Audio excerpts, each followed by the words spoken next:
కాంగ్రెస్ ప్రభుత్వంపై మాజీ మంత్రి జగదీష్ రెడ్డి తీవ్ర ఆగ్రహాన్ని వ్యక్తం చేశారు. కేసీఆర్ అభివృద్ధి చేస్తే కాంగ్రెస్ పార్టీ అరాచకాలు చేస్తోందని మండిపడ్డారు. ప్రాణం పోయినా ప్రజలకు అన్యాయం జరగనివ్వమన్నారు.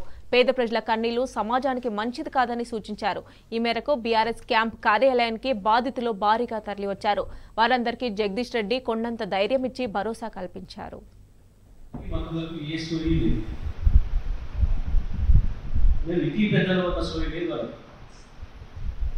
మాకు అధికారం వచ్చిన ప్రజలకు ఏమో చూసుకోవడానికి అనుకుంటున్నారు. 5 ఏళ్ళు నడపండి అని బాధ్యత ఇచ్చింది. గతంలో ఉన్న పార్టీ కంటే మీరు బాగా చేస్తున్నారు కాబట్టి అది చేయండి ఆశపడి నమ్మి ఇచ్చారు. కానీ వాళ్ళకి అసలు పెద్దరికం లేదు, వాళ్ళకి జ్ఞానం లేదు, ఆ స్టోరీ లేదు. మాకు రాక కాదు. ఇప్పుడు కేసీఆర్ సార్ కూడా చెప్పిండు అని పెడుతున్న సోషల్ మీడియా 100% జాగ్రత్త గమనించి ఏం చెప్పిండు కేసీఆర్. నాలాల మీద వాటిపైన 28,000 కట్టడాలు ఉన్నాయని రిపోర్ట్ ఇచ్చేది. ఇక్కడ నుంచి మాత్రం ఒకటి కూడా కట్టకుండా చూసుకోవాలి అని చెప్పి కొత్తగా కట్టే కూర్చేద్దాం, ఒకటి కూడా కట్టలేదు, కడితే నష్టపోతారు ప్రజలు మనోజులే అని చెప్పి దాంట్లో సార్ 28,000 ఉండేటి సంగతి 10 ఏళ్ళ చెప్పినారు కేసీఆర్.